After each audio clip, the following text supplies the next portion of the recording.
Hello दोस्तों, स्वागत है आपका आपके यूट्यूब चैनल हिस्ट्री की पाठशाला में। जैसा कि आप जानते हैं, डेली हिंदी व्याकरण के नाम से सीरीज चल रही है, जिसमें आपके साथ डिस्कस किया जाता है विलोम शब्द, वर्तनी शुद्ध हो गया, अनेक शब्दों के एक शब्द, तत्सम तद्भव, विशेष एवं विशेषण और पर्यायवाची शब्द पर इस समय आपको क्वेश्चन आंसर की प्रैक्टिस दी जा रही है। आइए आज की क्लास स्टार्ट करें।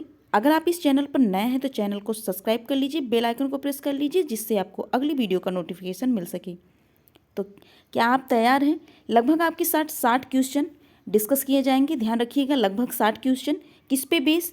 तो विलोम शब्द हो गया, वर्तनी शुद्ध, अनेक शब्दों के एक शब्द, तत्सम तद्भव, विशेषण एवं विशेष हो गया और पर्यायवाची शब्द पर लगभग 60 क्वेश्चन आपके साथ डिस्कस किए जाएंगे।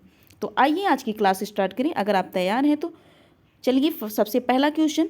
तो सबसे पहला जो क्वेश्चन क्या है, निम्नलिखित में से विलोम शब्दों का सही युग्म है। क्वेश्चन सॉल्व करने से पहले दो बातें ध्यान। तो सबसे पहले बात क्या है, क्वेश्चन आपको ध्यान से पढ़ना है और उसके ऑप्शन को भी ध्यान से पढ़ना है। तो सबसे पहला क्वेश्चन क्या है कि विलोम शब्दों का सही युग्म है। ऑप्शन ए आग्रह विग्रह, ऑप्शन बी गणतंत्र लोकतंत्र, ऑप्शन सी आकीर्ण विकीर्ण, ऑप्शन डी थोक परचून। तो इस क्वेश्चन का जो राइट आंसर है ऑप्शन सी। इसमें सही युग्म पूछा था किसका, विलोम का। तो आकीर्ण का विलोम क्या होता है, विकीर्ण। अब बात करें चारों ऑप्शन की, तो जो पहला ऑप्शन क्या है, आग्रह।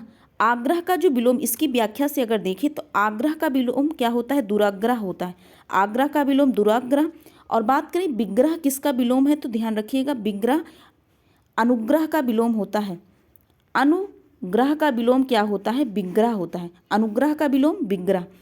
आपने और ध्यान रखना है, आपको क्या बात, आपको ध्यान रखना है, गणतंत्र और लोकतंत्र दोनों ही समानार्थी शब्द हैं।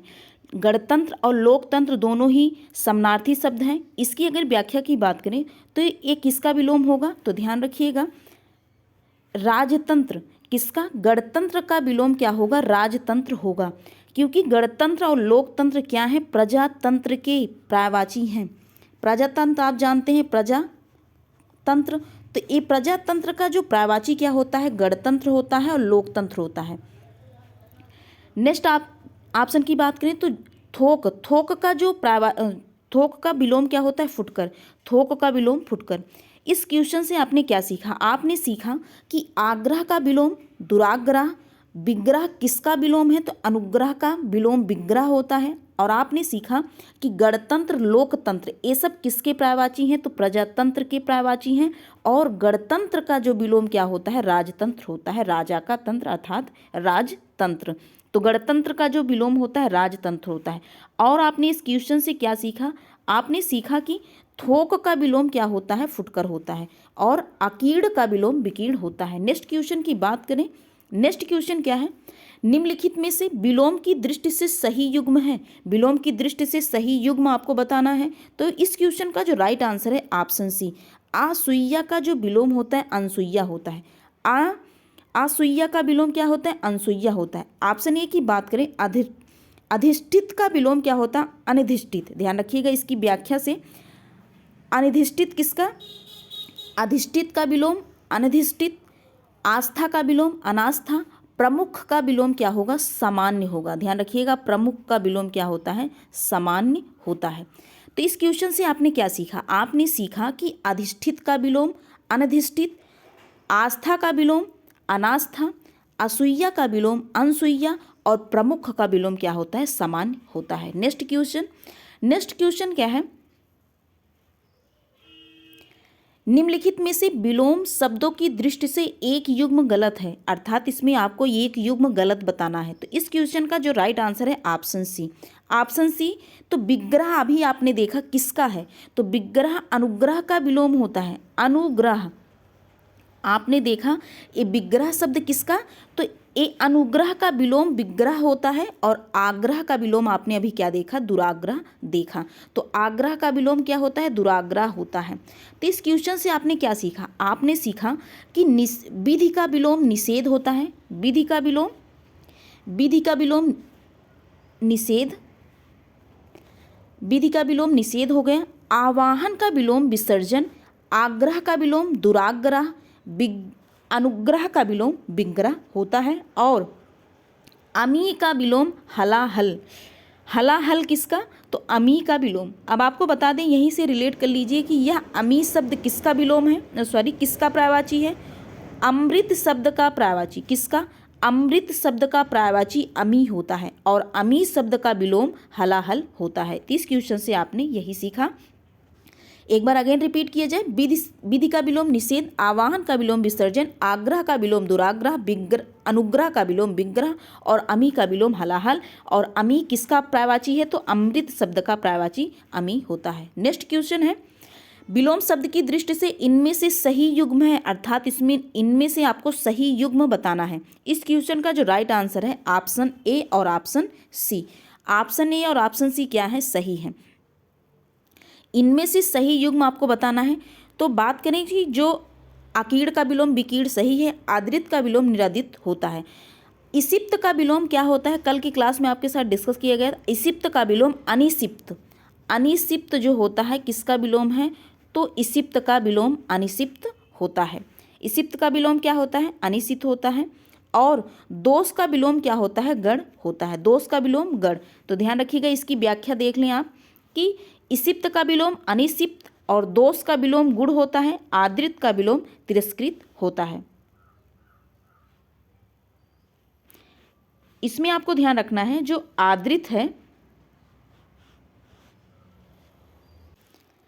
और एक चीज आपको ध्यान क्या रखना है इसकी व्याख्या से, तो ध्यान रखिएगा इसकी व्याख्या से आपको पता चलता है कि आदृत, आदृत का विलोम निरादृत होता है और क्या हो सकता है, तिरस्कृत भी हो सकता है।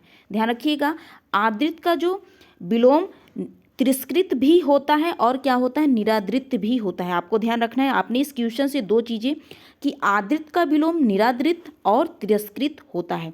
आपने इस क्वेश्चन से क्या सीखा कि अकीड़ का विलोम विकीड़, इसिप्त का विलोम अनिसिप्त, आदृत का विलोम निरादृत और क्या होता है, तिरस्कृत होता है, और दोष का विलोम गढ़ होता है। नेक्स्ट क्वेश्चन क्या है, नेक्स्ट क्वेश्चन है कि उपत्यका, उपत्यका का विलोम शब्द है। इस क्वेश्चन का जो राइट आंसर है ऑप्शन बी, अधित्यका इसका विलोम होता है। बात करें उपत्यका क्या है, यह अनेक शब्दों के एक शब्द दोनों हैं, अर्थात अधित्यका और उपत्यका दोनों अनेक शब्दों के एक शब्द। तो उपत्यका का तात्पर्य क्या होता है, इसमें उप उपसर्ग है, क्या उप उपसर्ग, उप का अर्थ क्या होता है, समीप से, उप का उपसर्ग, जो उपसर्ग है उसका अर्थ क्या होता है, समीप से होता है। अब आपको इसी से इसको रिलेट करना है। उपत्यका और अधित्यका दोनों में कन्फ्यूजन होता है, दोनों शब्द इसके अपोजिट हैं।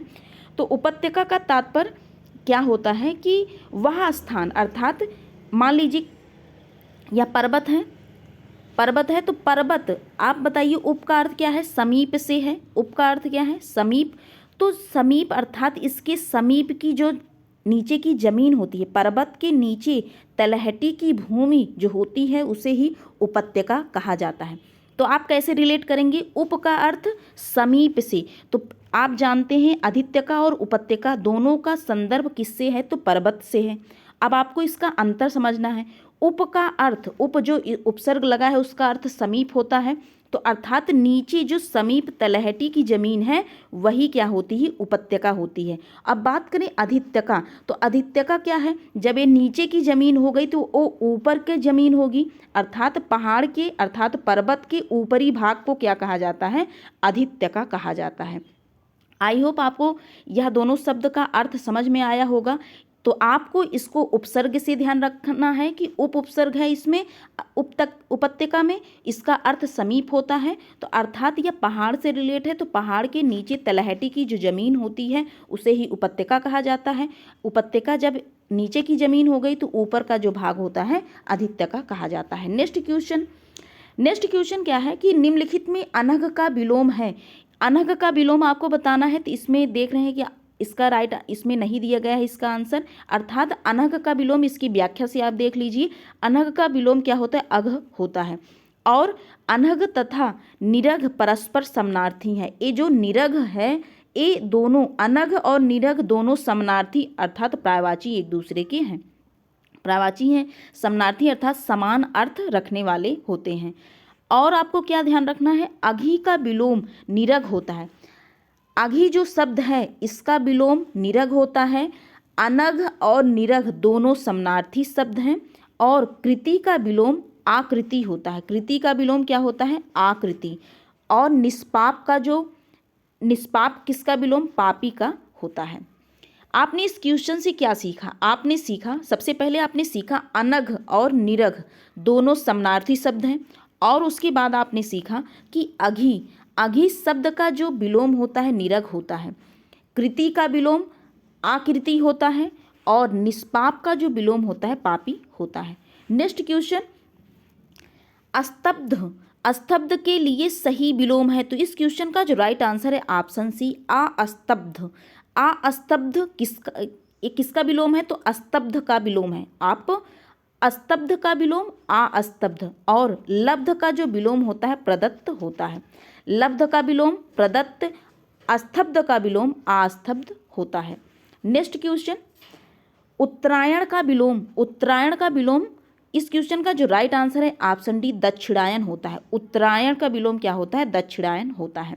अगर बात करें ईशान का विलोम, ईशान का जो विलोम होता है नैऋतिक होता है। ईशान का विलोम नैऋतिक होता है। अगर इसकी व्याख्या में और देखें कि इसकी व्याख्या में ध्यान रखिएगा, ये उत्तर होता है और ये दक्षिण होता है, ये पूरब होता है और ये पश्चिम होता है। उत्तर, दक्षिण, पूरब, पश्चिम। अब आपको बता दें कि यह पूरब और दक्षिण के बीच का जो भाग होता है उसको क्या कहा जाता है? आग्नेय, आग्नेय कहा जाता है। आग्नेय होता है। क्या होता है? आग्नेय होता है। और ये उत्तर और पूरब के बीच का, इसको ईशान कहा जाता है। ईशान कहा जाता है। और उत्तर और पश्चिम के बीच का जो स्थान, इसे वायव्य कहा जाता है। और पश्चिम और दक्षिण के बीच इसे नैऋतिक कहा जाता है। क्या? नैऋतिक। तो आपने क्या जाना कि आग्नेय किसके बीच का? यह सब क्या है? वाक्यांश के लिए एक शब्द है, ध्यान रखिएगा, वाक्यांश के लिए एक शब्द। पूरब और दक्षिण के बीच को आग्नेय, उत्तर और पूरब के बीच को ईशान, उत्तर और पश्चिम के बीच को वायव्य और पश्चिम और दक्षिण के बीच को नैऋत्य कहा जाता है। तो यहाँ ईशान का जो विलोम आपको मिला, ध्यान रखिएगा, ईशान का विलोम नैऋत्य क्यों कहा गया? क्योंकि यह उत्तर और पूरब के बीच का स्थान, तो इसका अपोजिट क्या हो जाएगा? पश्चिम और दक्षिण के बीच का स्थान, अर्थात नैऋत्य। एक बार अगेन रिपीट कीजिए हमारे साथ। पूरब, पूरब और दक्षिण के बीच का स्थान आग्नेय। यह आग्नेय आप सुनने के बाद क्या लगता है? आग्नेय शब्द यह विशेषण है। किसका विशेषण है? तो अग्नि शब्द का विशेषण आग्नेय होता है। आप यहीं से रिलेट कर लीजिए कि अग्नि शब्द का विशेषण आग्नेय होता है। और आग्नेय शब्द क्या है? पूरब और दक्षिण के बीच का, उत्तर और पूरब के बीच का ईशान, और उत्तर और पश्चिम के बीच का वायव्य, और पश्चिम और दक्षिण के बीच का नैऋत्य होता है। नेक्स्ट क्वेश्चन क्या है? उत्तरायण का विलोम, फिर से रिपीट हुआ, उत्तरायण का विलोम क्या होता है? दक्षिणायन होता है। इस क्वेश्चन का जो राइट आंसर था ऑप्शन सी। नेक्स्ट क्वेश्चन है, निम्नलिखित में से विलोम की दृष्टि से सही युग्म है। इस क्वेश्चन का जो राइट आंसर है ऑप्शन डी, वक्र का विलोम ऋजु होता है।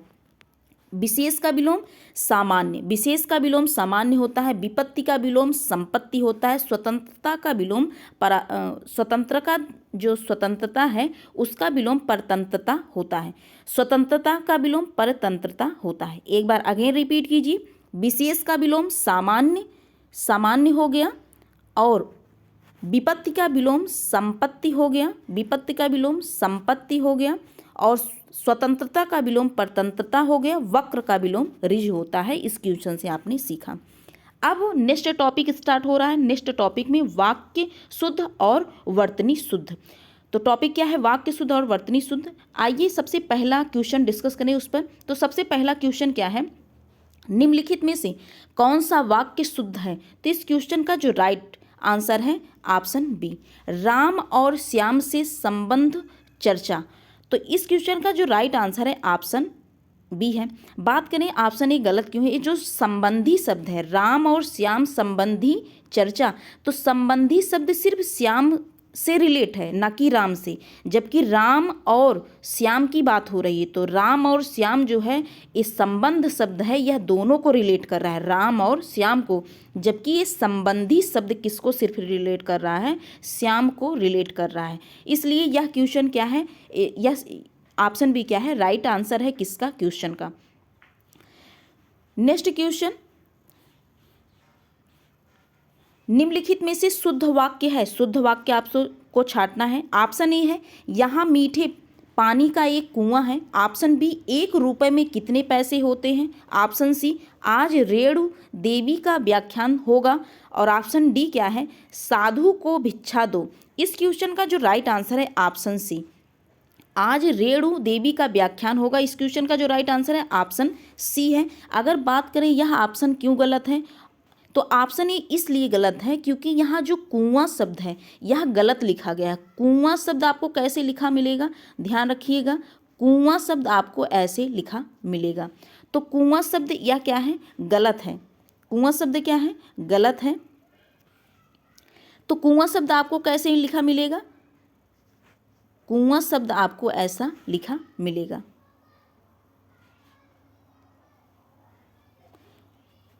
कुआं शब्द आपको ऐसा, कुआं शब्द आपको कैसा लिखे मिलेगा, कुआं शब्द आपको ऐसा लिखा मिलेगा। ध्यान रखिएगा, कुआं शब्द, इसीलिए यह ऑप्शन क्या है, गलत है। ऑप्शन बी की बात करें, यह ऑप्शन बी 1 रुपए में, तो यहाँ रुपए ना होकर क्या हो गया, रुपया होगा, क्योंकि आप 1 रुपया में कितने पैसे होते हैं, न कि रुपए। यहाँ रुपए शब्द न प्रयोग होकर क्या होगा, रुपया होगा। और बात करें साधु को भिक्षा दो, तो यहाँ साधु शब्द गलत लिखा गया है, यहाँ क्या होगा, साधु होगा। साधु को भिक्षा दो, साधु ऐसे लिखा जाता है, इसलिए यह ऑप्शन क्या है, ऑप्शन डी भी गलत है। और इस क्वेश्चन का जो राइट आंसर है ऑप्शन सी। नेक्स्ट क्वेश्चन क्या है, निम्नलिखित में से शुद्ध वाक्य का चयन कीजिए। शुद्ध वाक्य आपको बताना है। ऑप्शन ए, नौकर आटा पिसवाने गया। ऑप्शन बी, 1 गुलाब के फूल की माला ले आओ। ऑप्शन सी, यहाँ सर्वोत्कृष्ट ज्वर की चिकित्सा होती है। ऑप्शन डी, परमात्मा के अनेक नाम है। इस क्वेश्चन का जो राइट आंसर है ऑप्शन डी।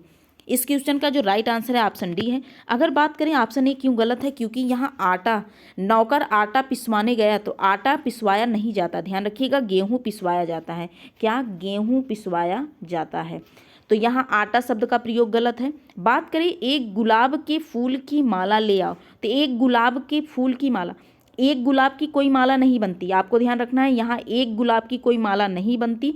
तो इसका जो सही सेंटेंस क्या होगा, अर्थात सही वाक्य क्या हो, गुलाब की, तो गुलाब के फूल की माला, अर्थात गुलाब के फूल की माला ले आओ। तो यहाँ गुलाब के फूल की एक माला, यहाँ एक शब्द का प्रयोग होगा। तो यहाँ आप बताइए, 1 गुलाब की कोई माला बनती है, तो 1 गुलाब की कोई माला नहीं बनती, क्योंकि जो कई फूल की गूँथ कर आप एक माला तैयार करते हैं, इसलिए ऑप्शन क्या है, गलत है। और ऑप्शन सी की बात करें, यहाँ एक ज्वर शब्द नहीं होगा, तो ध्यान रखिएगा, यहाँ जो ज्वर शब्द है इसको आप कैसे, इसका सही जो वाक्य क्या होगा, यहाँ ज्वर की सर्वोत्कृष्ट चिकित्सक होती है। यहाँ ज्वर ना होकर यहाँ ज्वर होगा, यहाँ ज्वर की सर्वोत्कृष्ट की चिकित्सा होती है, इसलिए यह ऑप्शन क्या था, गलत था। नेक्स्ट क्वेश्चन क्या है, वर्तनी शुद्ध आपको बताना है। तो वर्तनी शुद्ध में सबसे पहला क्वेश्चन अगर डिस्कस करें, एक वर्तनी शुद्ध है, तो इस क्वेश्चन का जो राइट आंसर है ऑप्शन सी। ध्यान रखिएगा, अनानास, अनानास कैसे, ऐसे आप लिखते हैं, आधा, इसमें 3 बार ना, अर्थात 2 बार पूरा ना और 1 बार हाफ ना, 3 बार ना का प्रयोग किया जाता है, वही अनानास क्या है, शुद्ध शब्द है। अब बात करें इसकी व्याख्या में, आप देख लीजिए कि खिवैया होता है शुद्ध शब्द, यह शब्द गलत है, यह शब्द गलत, यह शब्द भी गलत है। तो इसका शुद्ध शब्द देखिए, खिवैया ऐसे लिखा जाता है, न्योछावर ऐसे लिखा जाता है, निरपेक्ष ऐसे लिखा जाता है। तो आपने इस क्वेश्चन से क्या सीखा, आपने 4 ऑप्शन से 4 शुद्ध शब्द लिखना सीखा। आपने खिवैया सीखा, खिवैया ऐसे लिखा जाता है, न्योछावर ऐसे लिखा जाता है, और निरपेक्ष ऐसे लिखा जाता है, अनानास ऐसे लिखा जाता है। नेक्स्ट क्वेश्चन, एक की वर्तनी शुद्ध है, इसमें एक की वर्तनी शुद्ध है, तो इस क्वेश्चन का जो राइट आंसर है ऑप्शन डी, वसन जो है, वसान क्या है, शुद्ध है। पर्यावसान क्या है, शुद्ध शब्द है। अब बात करें इसकी व्याख्या सी, तो ध्यान रखिएगा ये जो शब्द लिखा गया षड दर्शन, षड दर्शन ऐसे लिखा जाता है, सट दर्शन नहीं होता, षड दर्शन होता है। अनपेक्षित गलत है, अनपेक्षित होता है। तो अनपेक्षित, और ध्यान रखिए क्लिष्ट शब्द ऐसे न लिखकर कैसे लिखा जाता है, आधा का प्रयोग करके क्लिष्ट लिखा जाता है। इस 4 ऑप्शन से आपने 4 शुद्ध वाक्य लिखना सीखा। पहला आपने क्या सीखा कि षड दर्शन होता है, अनपेक्षित होता है और क्लिष्ट शब्द होता है, क्लिष्ट में आधा का प्रयोग किया जाता है। और चौथा आपने क्या सीखा, पर्यावसन वसान ऐसे लिखा जाता है। यही इस क्वेश्चन का राइट आंसर था। नेक्स्ट क्वेश्चन, एक की वर्तनी शुद्ध है, इसमें एक की वर्तनी क्या है, शुद्ध है। इस क्वेश्चन का जो राइट आंसर है ऑप्शन बी, उन्नयन ऐसे लिखा जाता है। तो इस क्वेश्चन का जो राइट आंसर है ऑप्शन बी है। नेक्स्ट क्वेश्चन, तो एक की वर्तनी शुद्ध है, वर्तनी शुद्ध आपको बताना है। तो इस क्वेश्चन का जो राइट आंसर है ऑप्शन ए, आविष्कार क्या है, शुद्ध लिखा गया। अब बात करें इसके व्याख्या की, तो देवारसी ऐसे नहीं, देवर्षि होता है। तो देवर्षि ऐसे लिखा जाता है, निशब्द ऐसे नहीं, निःशब्द, निःशब्द ध्यान रखिएगा, निशब्द कोई शब्द नहीं होता, निःशब्द क्या है, इसका शुद्ध वर्तनी है। जामाता नहीं, जा माता, ध्यान रखिएगा, जा माता मतलब क्या, दामाद होता है। तो जा माता ऐसे लिखा जाता है, जा माता, अर्थात तीनों में आ की मात्रा। तो यही क्या है, शुद्ध किसका है, जमात का। जमाता का क्या शुद्ध, जा माता होता है। इस क्वेश्चन से आपने क्या सीखा, आपने आविष्कार लिखना सीखा, देवारसी होता है, निःशब्द होता है और जा माता होता है। नेक्स्ट क्वेश्चन, एक की वर्तनी शुद्ध है, इसमें आपको एक की वर्तनी शुद्ध बतानी है। तो इस क्वेश्चन का जो राइट आंसर है ऑप्शन डी, अच्छौहिड़ी। अच्छौहिड़ी क्या है, शुद्ध शब्द है। अब बात करें इसकी व्याख्या की, ध्यान रखिएगा, जो यह राजमहल है, इसको राजमहल अलग नहीं, एक में रहेगा राजमहल। राज्य महल ना होकर क्या होता है, राजमहल होता है, राजा का महल राजमहल। कोमलांगिनी नहीं होकर क्या होता है, कोमलांगी। कोमलांगी क्या है, शुद्ध शब्द है, कोमलांगी क्या है, शुद्ध शब्द है। निरोग नहीं होता, नीरोग होता है, ध्यान रखिएगा, निरोग, निरोग का शुद्ध शब्द नीरोग। राज्य महल का शुद्ध शब्द राजमहल, राज्य महल का शुद्ध शब्द राजमहल। और कोमलांगिनी का शुद्ध शब्द कोमलांगी होता है। और अच्छौड़ी क्या है, शुद्ध शब्द लिखा गया है। नेक्स्ट टॉपिक की शुरुआत, तो नेक्स्ट टॉपिक क्या है, अनेक शब्दों के एक शब्द। क्या है, अनेक शब्दों के एक शब्द। तो सबसे पहला क्वेश्चन क्या है इसमें, नेक्स्ट टॉपिक में, तो जो एक जगह से दूसरी जगह ना ले जाया जा सके, जो एक जगह से दूसरी जगह ना ले जाया जा सके, उसको क्या कहते हैं, अस्थावर कहते हैं। इस क्वेश्चन का जो राइट आंसर है ऑप्शन बी, अस्थावर। अगर बात करें इसे लगे हाथ, इसकी अगर विलोम की बात कर लें, तो यह किसका विलोम है, तो जंगम का विलोम अस्थावर होता है। आप जानते हैं जंगम का विलोम अस्थावर होता है। आपने यहाँ 2 चीज़ें रिलेट की, आपने पहला रिलेट किया कि जो एक जगह से दूसरी जगह न ले जाया जा सके उसे अस्थावर कहा जाता है। और अस्थावर किसका विलोम है, तो जंगम का विलोम होता है। अगर इस सदावर्त की बात करें, जहाँ खाना सदैव मुफ्त में दिया जाता है, जहाँ खाना सदैव मुफ्त में दिया जाता है उसे सदावर्त कहा जाता है। सदावर्त क्या है, जहाँ खाना सदैव मुफ्त में दिया जाता है उसे सदावर्त कहा जाता है। नेक्स्ट क्वेश्चन, जिसका शत्रु जन्मा ही ना हो, जिसका शत्रु जन्मा ही ना हो उसे क्या कहा जाता है, अजातु शत्रु कहा जाता है। अजेय क्या है, जिसको जीता ना जा सके वही अजेय है। आजन्मा क्या है, जिसका जन्म ना हुआ हो वही आजन्म है। आक्रांत क्या है, जिस पर आक्रमण हुआ हो वही क्या है, आक्रांत है। इसकी व्याख्या से आपने क्या देखा, आपने देखा कि जिस पर आक्रमण हो वही आक्रांत है, जिसे जीता ना जा सके वही अजेय है, और जिसका जन्म ही ना हुआ हो उसे अजन्मा कहते हैं, और जिसका शत्रु जन्मा ही ना हो उसे ही अजात शत्रु कहा जाता है। नेक्स्ट क्वेश्चन, जिसका कोई शत्रु पैदा ही ना हुआ हो, वही क्वेश्चन रिपीट हुआ है, उसे ही अजात शत्रु कहा जाता है। इस क्वेश्चन का जो राइट आंसर है ऑप्शन ए, जिसका कोई शत्रु पैदा ही ना हुआ हो उसे ही अजात शत्रु कहा जाता है। नेक्स्ट क्वेश्चन क्या है कि जिसे जीता ना जा सके, जिसे जीता नहीं जा सका वही क्या है, अजेय है। तो अजेय क्या है, जिसे जीता ना जा सके वही क्या है, अजेय है। नेक्स्ट क्वेश्चन, अगर इसकी व्याख्या देख लें तो अज्ञेय शब्द आया था, तो अज्ञेय शब्द क्या है? जिसे जाना ना जा सके वही अज्ञेय है। जिसे जाना ना जा सके क्या है? वही अज्ञेय है। और बात करें दुर्जेय, दुर्जेय क्या है? जिसे कठिनता से जीता जा सके उसे ही दुर्जेय कहा जाता है। जिसे पराजित ना किया जा सके उसे ही अपराजय कहा जाता है। आपने इस क्वेश्चन से क्या सीखा? अर्थात इसकी व्याख्या से आपने सीखा कि जिसे जीता ना जा सके उसे अजेय कहा जाता है। जिसे जीता ना जा सके उसे अजेय। अज्ञेय क्या है? जिसे जाना ना जा सके वही अज्ञेय है। जिसे जाना ना जा सके वही अज्ञेय है। जिसे कठिनता से जीता जा सके वही दुर्जेय है। और जिसे पराजित ना किया जा सके वही अपराजय है। नेक्स्ट क्वेश्चन, जिसे पराजित न किया जा सके, अभी आपने देखा तो अपराजय, जिसे पराजित न किया जा सके वही क्या है? अपराजय है। अजेय क्या है? जिसे जीता ना जा सके। अजात शत्रु, जिसका शत्रु जन्मा ही ना हो वही क्या है? अजात शत्रु है।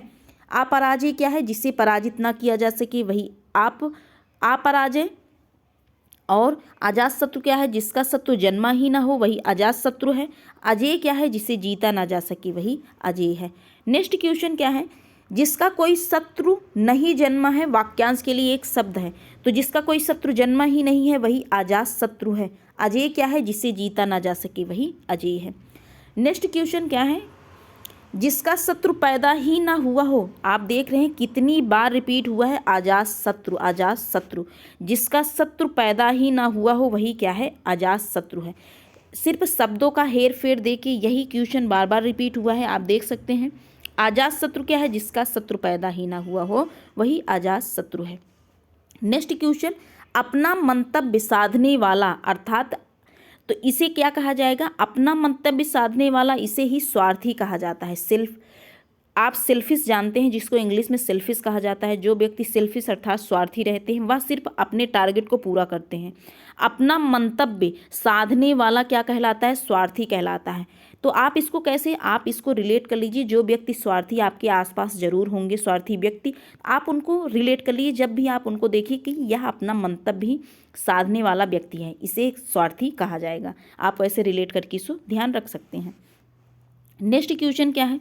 जिसका उच्चारण न किया जा सके, किया गया हो, जिसका उच्चारण न किया गया हो उसके लिए एक शब्द क्या है? तो इस क्वेश्चन का जो राइट आंसर है ऑप्शन डी, अनुच्चरित। अनुच्चरित क्या है? जिसका उच्चारण न किया गया हो उसे ही अनुच्चरित कहा जाता है। जिसका उच्चारण न किया गया हो उसे अनुच्चरित कहा जाता है। नेक्स्ट टॉपिक स्टार्ट हो रहा है। नेक्स्ट टॉपिक क्या है? तद्भव तत्सम शब्द। आइए नेक्स्ट टॉपिक पर क्वेश्चन, सबसे पहले क्वेश्चन स्टार्ट करें। सबसे पहला क्वेश्चन क्या है नेक्स्ट टॉपिक पर? निम्नलिखित में से एक तद्भव शब्द है। निम्नलिखित में से क्या है? एक तद्भव शब्द है। तो इस क्वेश्चन का जो राइट आंसर है ऑप्शन ए, पूजी शब्द क्या है? तद्भव है। तद्भव का तात्पर्य, तद्भव शब्द का तात्पर्य अर्थात इसको हिंदी होता है, तद्भव का तात्पर्य हिंदी से है। आपने इस क्वेश्चन से क्या सीखा? आपने सीखा कि पूजी शब्द तद्भव है और इसका तत्सम क्या होता है? पूज्य होता है। नयन, शकुनि, मूर्ख, ये सब क्या है? तत्सम शब्द हैं। नयन, शकुनि, मूर्ख ये सब क्या है? तत्सम शब्द हैं। और बात करें अगर मूर्ख शब्द का तद्भव क्या होता है? मूर्ख होता है। मूर्ख शब्द का तद्भव मूर्ख होता है। मूर्ख शब्द का तद्भव मूर्ख। और नयन शब्द का जो नयन शब्द है ये क्या है? नयन शब्द है तत्सम। तो नयन शब्द किसका तत्सम है? तो नयन, यह नयन है तो नयन शब्द का तत्सम नयन होता है। नयन शब्द का तत्सम नयन होता है। शकुन शब्द, जो शकुन शब्द है किसका? सगुन शब्द का तद्भव। यह तत्सम है, यह इसका तद्भव है। आपने इस क्वेश्चन से क्या सीखा? आपने सीखा कि पूजी शब्द तद्भव है और इसका तत्सम क्या होता है? पूज्य होता है। पूज्य, आप देख लीजिए ऐसे लिखा जाता है। नयन शब्द तत्सम है, नयन का तद्भव नयन होता है। मूर्ख शब्द, ये मूर्ख शब्द क्या है? तत्सम शब्द है और इसका तद्भव क्या होता है? मूर्ख होता है। शकुन शब्द क्या है? तत्सम है और इसका तद्भव क्या होता है? सगुन होता है। सगुन, ध्यान रखिएगा, सगुन किसका तद्भव है? तो शकुन शब्द का तद्भव सगुन होता है। नेक्स्ट क्वेश्चन, बेत का तत्सम रूप है, तो अर्थात बेत कैसा है? बेत आप जान लीजिए कि तद्भव शब्द है, इसका तत्सम आपको बताना है। तो इस क्वेश्चन का जो राइट आंसर है ऑप्शन बी। बेत्र किसका तत्सम है? तो बेत शब्द का तत्सम, अर्थात बेत शब्द कैसा है? तो बेत शब्द तत्सम है, इसका तद्भव बेत्र होता है। नेक्स्ट क्वेश्चन, चना का तत्सम रूप है, तो चना का तत्सम रूप क्या है?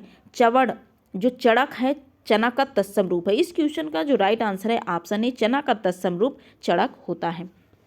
नेक्स्ट क्वेश्चन, ऊन का तत्सम रूप, ऊन का तत्सम रूप क्या है? तो ऊड़ होता है, ऊन का तत्सम रूप ऊड़ होता है। इस क्वेश्चन का जो राइट आंसर है ऑप्शन डी, ऊन का तत्सम रूप क्या है? ऊड़ होता है।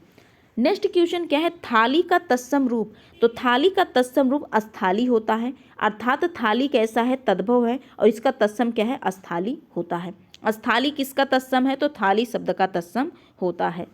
नेक्स्ट क्वेश्चन, जामुन का तत्सम रूप, तो जामुन का तत्सम रूप जो होता है जम्बू होता है। तो इस क्वेश्चन का जो राइट आंसर है ऑप्शन सी, तो जामुन का तत्सम रूप जम्बू होता है। नेक्स्ट क्वेश्चन, एक तत्सम शब्द है, आपको यहाँ एक तत्सम शब्द बताना है। तो पहला शब्द क्या है? अनहित, ऑप्शन बी बिनती, ऑप्शन सी डाकनी, ऑप्शन डी अटारी। तो इस क्वेश्चन का जो राइट आंसर है ऑप्शन सी, डाकनी शब्द कैसा है? तत्सम शब्द है। डाकनी शब्द कैसा है? तत्सम, और किसका तत्सम है? तो डायन शब्द का तत्सम डाकनी होता है, अर्थात डायन शब्द क्या है? तद्भव है। और आपने इस क्वेश्चन से क्या सीखा? आपने सीखा कि अनहित, बिनती, अटारी शब्द क्या है? तद्भव शब्द हैं। ये सब शब्द कैसे हैं? तद्भव शब्द हैं। अगर बात करें बिनती शब्द का तत्सम क्या होता है? विनित होता है। बिनती शब्द का तत्सम विनित ही होता है। और अटारी शब्द का जो तत्सम अट्टालिका होता है। अटारी शब्द का तत्सम अट्टालिका होता है। आपने क्या सीखा? आपने इस क्वेश्चन से सीखा कि जो तत्सम शब्द इसमें क्या है? डाकनी है। डाकनी एक तत्सम शब्द है, इसका तद्भव डायन होता है। बिनती शब्द, ये शब्द क्या है? तद्भव है। और बिनती क्या है? इसका बिनत इसका क्या है? तत्सम है। अटारी शब्द क्या है? तद्भव है, इसका तत्सम अट्टालिका होता है।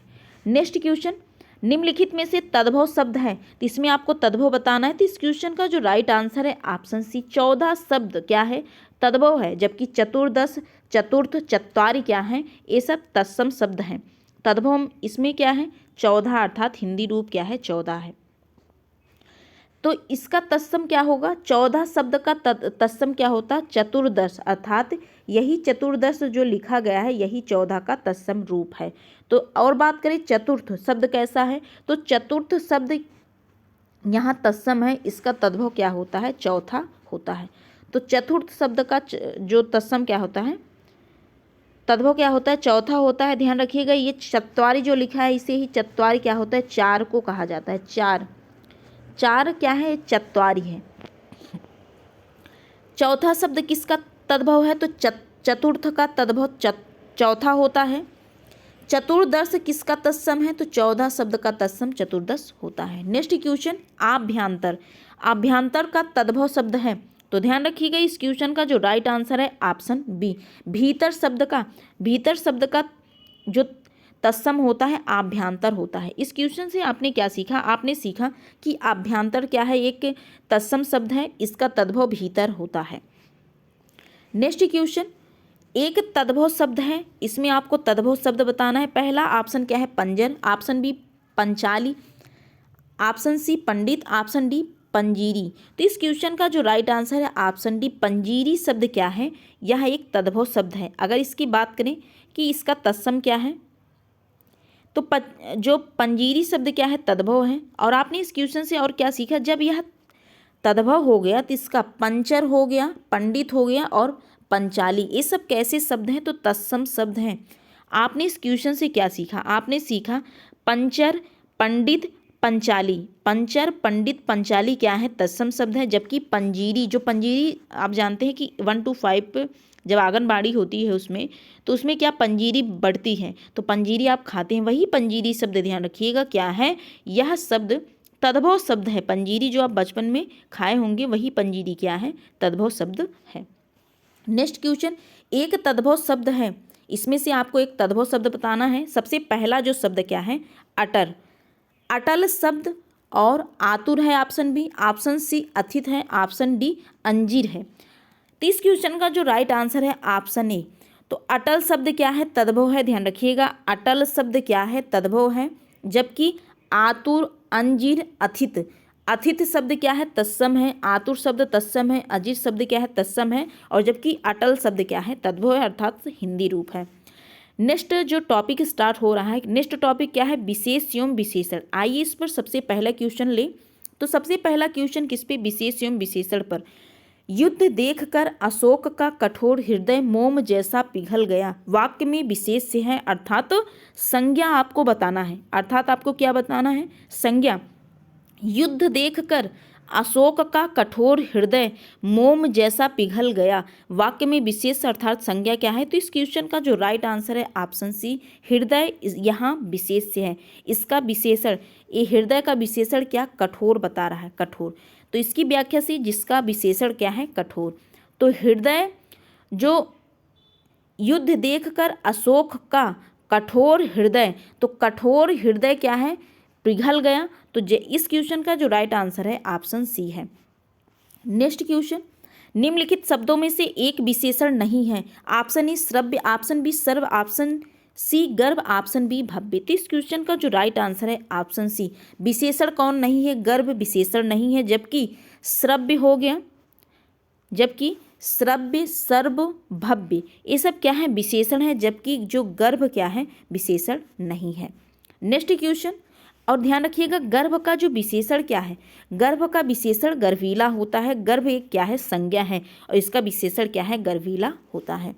नेक्स्ट क्वेश्चन है, इंद्रिय का विशेषण शब्द है, इंद्रिय का विशेषण क्या होता है, ऐन्द्रिय होता है, इंद्रिय का विशेषण ऐन्द्रिय होता है। इस क्वेश्चन का जो राइट आंसर है ऑप्शन डी, ऐन्द्रिय क्या है, इंद्रिय का विशेषण। नेक्स्ट क्वेश्चन, एक वाक्य में विशेषण का प्रयोग नहीं हुआ है, इस वाक्य में जो यह वाक्य है इसमें विशेषण का प्रयोग नहीं हुआ है। ऑप्शन ए है वह विद्यार्थी है, ऑप्शन बी वह लड़का विद्यार्थी है, ऑप्शन सी वह प्रबुद्ध विद्यार्थी है, ऑप्शन डी वह परिश्रमी है। तो इस क्वेश्चन का जो राइट आंसर है ऑप्शन ए, इसमें क्या है कि विशेषण का प्रयोग नहीं हुआ है, इसमें विशेषण का प्रयोग नहीं हुआ है, वह विद्यार्थी है, वह केवल विद्यार्थी है, विद्यार्थी की कोई विशेषता नहीं बताई जा रही है, जबकि वह लड़का विद्यार्थी है, इसमें विद्यार्थी की विशेषता बताई जा रही है, वह लड़का विद्यार्थी अर्थात यहाँ सार्वनामिक विशेषण है, वह प्रबुद्ध विद्यार्थी है, वह परिश्रमी भी है। नेक्स्ट क्वेश्चन क्या है, भक्त की करुण पुकार सुनकर भक्त की करुण पुकार सुनकर भक्त वत्सल भगवान दयाद्र हो उठे, वाक्य में प्रयुक्त विशेषों की दृष्टि से कौन सा युग्म शुद्ध है। तो इस क्वेश्चन का जो राइट आंसर है ऑप्शन डी, पुकार तथा भगवान। तो भक्त की करुण पुकार सुनकर भक्त वत्सल भगवान दयाद्र हो उठे, वाक्य में प्रयुक्त विशेषों की दृष्टि से कौन सा युग्म शुद्ध है। तो इस क्वेश्चन का जो राइट आंसर है ऑप्शन डी, अर्थात आपसे प्रयुक्त विशेष अर्थात संज्ञा पूछा जा रहा है, क्या संज्ञा आपसे पूछा जा रहा है, क्या, पुकार तथा भगवान। नेक्स्ट क्वेश्चन क्या है,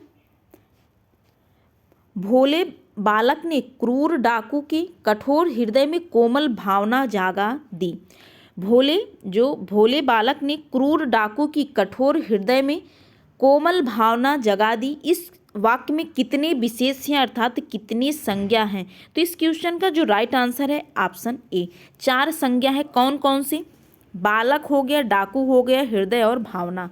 तो इस क्वेश्चन से क्या आप सीख रहे हैं कि भोले बालक ने क्रूर डाकू के हृदय में कोमल भावना जगा दी, इस वाक्य में कितने विशेष हैं। तो इस वाक्य में अर्थात संज्ञा कितनी है, तो 4 संज्ञा है। कौन कौन, सबसे पहला भोले बालक, अर्थात बालक विशेषता किसकी है, इस भोला विशेषण है किसका, बालक का, तो बालक शब्द क्या है, संज्ञा है।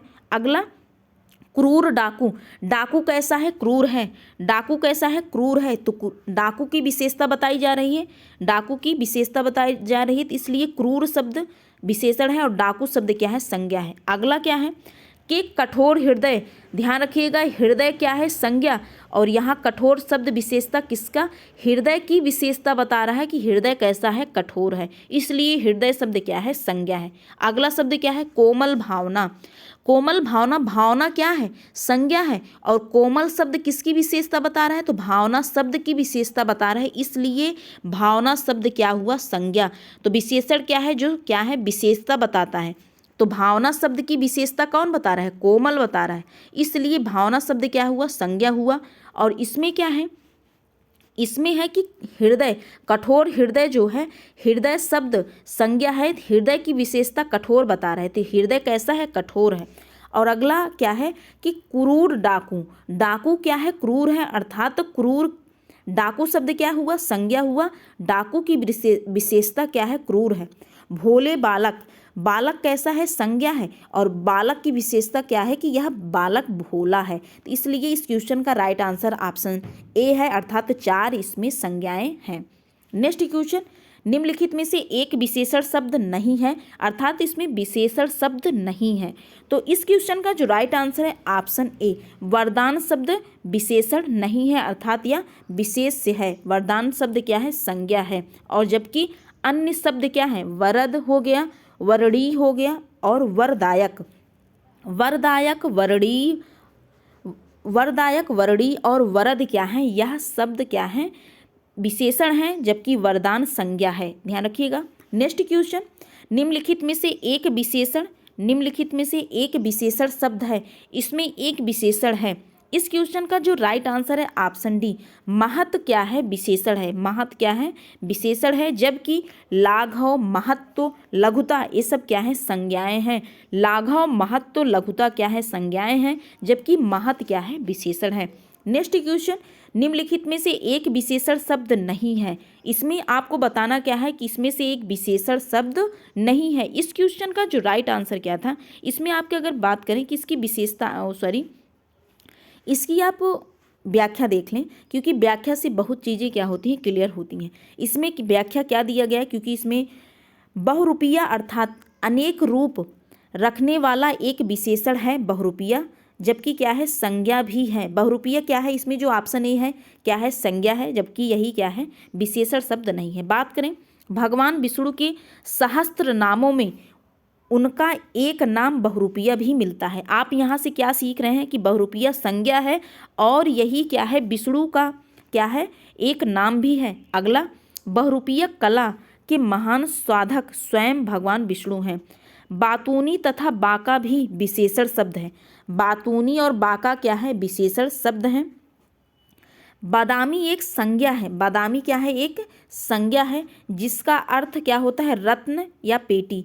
यदि बादामी को रंग के अर्थ में प्रयुक्त किया जाए तो यह विशेषण होगा।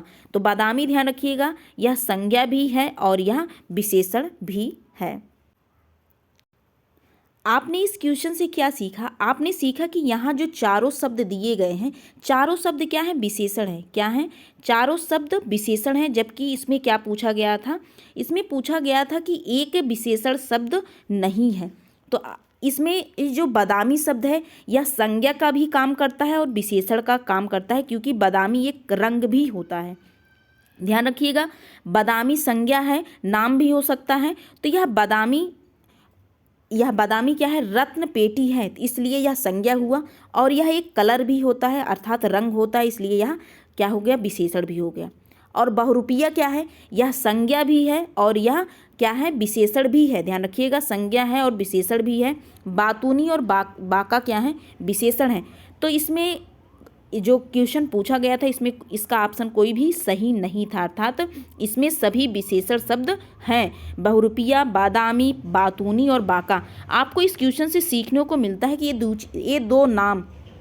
दो शब्द बहुरूपिया और बादामी आपको ध्यान रखना है, क्योंकि बहुरूपिया और बादामी दोनों संज्ञा और विशेषण, इसमें बहुरूपिया में विशेषण भी है और संज्ञा भी है, और बादामी में विशेषण भी है और संज्ञा भी है। तो आप बहुरूपिया और बादामी दोनों शब्द ध्यान रखिएगा कि यह इसमें विशेषण, और ये विशेषण का भी काम करता है और संज्ञा का काम करता है, बादामी ये भी विशेषण और संज्ञा का काम करता है। नेक्स्ट क्वेश्चन, निम्नलिखित में से कौन सा शब्द विशेषण है? निम्नलिखित में से कौन सा शब्द विशेषण है? तो इस क्वेश्चन का जो राइट आंसर है ऑप्शन सी, चमकीला किससे बना है? तो चमकधन, चमकधन इला से बना है चमकीला। तो चमकधन इला क्या है? चमकीला है, जबकि विशेषण यही है, चमकीला विशेषता है। तो धर्म जाति धन, धर्म जाति धन क्या है? संज्ञाएं हैं। धर्म जाति धन क्या है? संज्ञाएं हैं, जबकि चमकीला क्या है? विशेषण है। किससे बना है? चमकधन इला से बना है चमकीला, ध्यान रखिएगा, चमकधन इला से। नेक्स्ट टॉपिक की शुरुआत, तो नेक्स्ट टॉपिक की शुरुआत में तो सबसे नेक्स्ट टॉपिक क्या है? प्रायवाची। तो आइए प्रायवाची शब्द पर प्रायवाची शब्द पर क्वेश्चन आंसर डिस्कस करें।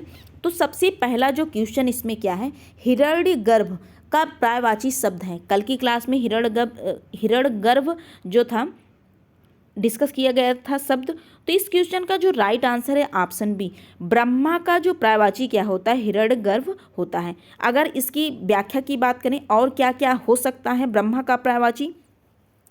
प्रजापति, लोकेश, विधाता, विधि, कमलासन, कमल पर जो आसन है कौन? ब्रह्मा जी, पितामह, अज, गिरापति, ये सब क्या हैं? ये सब ब्रह्मा के क्या हैं? प्रायवाची हैं। ये सब क्या हैं? ब्रह्मा के प्रायवाची हैं। कौन कौन? हिरण्यगर्भ क्या है? ब्रह्मा का प्रायवाची।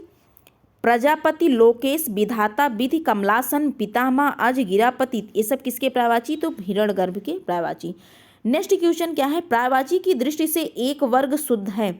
इसमें प्रायवाची की दृष्टि से एक वर्ग शुद्ध है। तो इस क्वेश्चन का जो राइट आंसर है ऑप्शन बी, क्योंकि घर, निकेतन, आयतन, निलय, घर, निकेतन, आयतन, निलय क्या है? ये सब घर के प्रायवाची अथवा गृह के प्रायवाची। तो गृह के प्रायवाची कौन कौन से?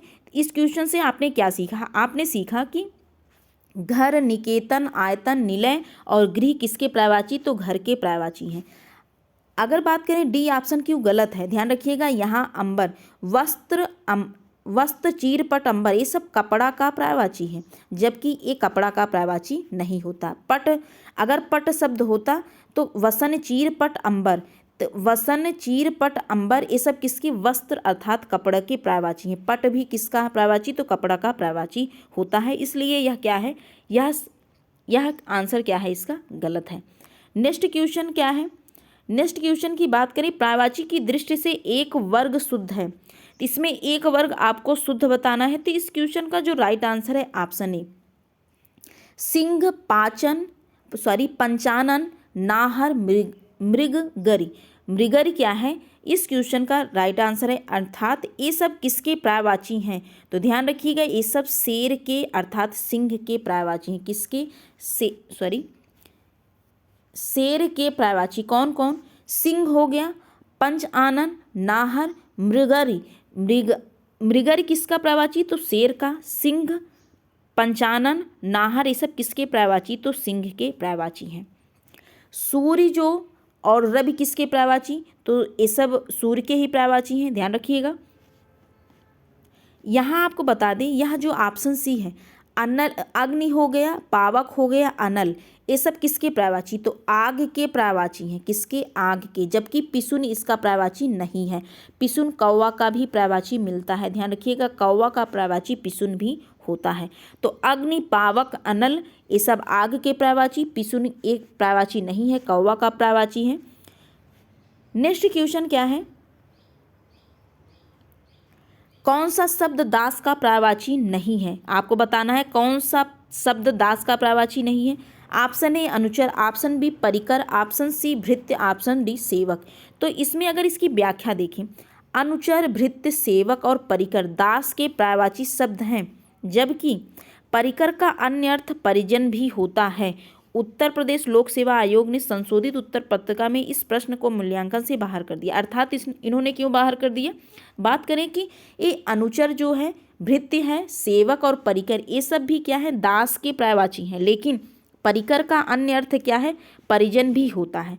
तो आपको इस क्वेश्चन से सीखने को मिला, इस क्वेश्चन से, कि अनुचर, परिकर, भृत्य, सेवक, ये सब किसके प्रायवाची हैं? तो परिजन के दास के प्रायवाची हैं, जबकि परिकर का अन्य अर्थ क्या होता है? परिजन भी होता है।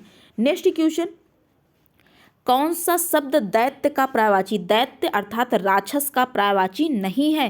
क्वेश्चन में नहीं शब्द का प्रयोग हुआ है। तो इस क्वेश्चन का जो राइट आंसर है ऑप्शन सी, भूसुर क्या है, दैत्य का पर्यायवाची नहीं है। राक्षस, दानव, निशाचर, दैत्य, दानव, राक्षस, निशाचर, रजनीचर, ये सब किसके पर्यायवाची हैं? तो दैत्य अर्थात राक्षस के पर्यायवाची हैं। ध्यान रखिएगा, ये सब किसके पर्यायवाची हैं? तो राक्षस के पर्यायवाची हैं। और ये बात करें भूसुर किसका पर्यायवाची है? तो ब्राह्मण का पर्यायवाची। यह किसका पर्यायवाची है? तो ब्राह्मण का पर्यायवाची होता है।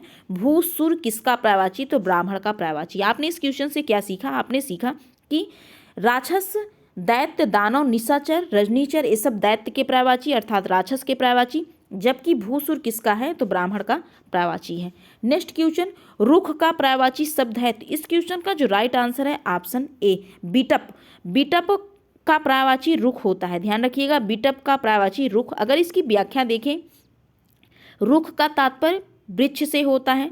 तो पादप, पेड़, अगम, गाछ, साखी, तरु, द्रुम इत्यादि भी रुख के पर्यायवाची हैं। आपने इस क्वेश्चन से क्या सीखा? आपने सीखा कि पादप हो गया, पेड़ हो गया, अगम, गाछ, साखी, तरु, द्रुम ये भी रुख के पर्यायवाची हैं। और प्रसून किसका पर्यायवाची है? तो पुष्प का पर्यायवाची। पुष्प का पर्यायवाची क्या है? पसून होता है। हेरब्य किसका पर्यायवाची? तो गणेश का पर्यायवाची। हेरब किसका? गणेश का पर्यायवाची। किसका? गणेश का पर्यायवाची होता है। नेक्स्ट क्वेश्चन, पर्यायवाची शब्द का अर्थ है। तो पर्यायवाची शब्द का अर्थ क्या होता है? समानार्थी होता है। आप जानते हैं इस क्वेश्चन का जो राइट आंसर है ऑप्शन डी है। पर्यायवाची शब्द का समानार्थी क्या होता है? पर्यायवाची शब्द का अर्थ क्या होता है? समानार्थी होता है, अर्थात समान अर्थ प्रकट करने वाला। जो समान अर्थ प्रकट करने वाला होता है वही समानार्थी होता है, उसे ही क्या पर्यायवाची भी कहा जाता है। तो आज की क्लास में बस इतना ही। आप इस क्वेश्चन से क्या सीखते हैं? ध्यान रखिएगा, आप क्वेश्चन आंसर जब सॉल्व करते हैं, आपको पिछला जो क्वेश्चन आपने सॉल्व किया उसके जो ऑप्शन रहते हैं उनमें से रिलेट आपको नया ऑप्शन भी मिलता है और पुराने ऑप्शन भी मिलते हैं। इससे आपको पुरानी चीज़ें क्या होती हैं? रिवाइज होती हैं। ध्यान रखिएगा, क्वेश्चन ऑप्शन जो सॉल्व करने के फ़ायदा क्या है कि जैसे कि आप जो पुराने ऑप्शन लेते हैं, आप जब क्वेश्चन आप सॉल्व करते हैं तो उसमें से कुछ पुराने क्वेश्चन क्या होते हैं? रिपीट होते हैं और नए क्वेश्चन से आप कुछ नए सीखते हैं। तो इससे आपकी जो मेमोरी होती है कि तेज़ होती है और आपको एलिमिनेट करने की क्षमता आपके अंदर विकसित होती है। तो इसलिए आप क्वेश्चन आंसर की प्रैक्टिस करते हैं। आज की क्लास में बस इतना ही। अगर आपको वीडियो पसंद आए तो please like, share and subscribe to my channel. मिलते हैं नेक्स्ट वीडियो में। आज के लिए बस इतना ही। Thank you.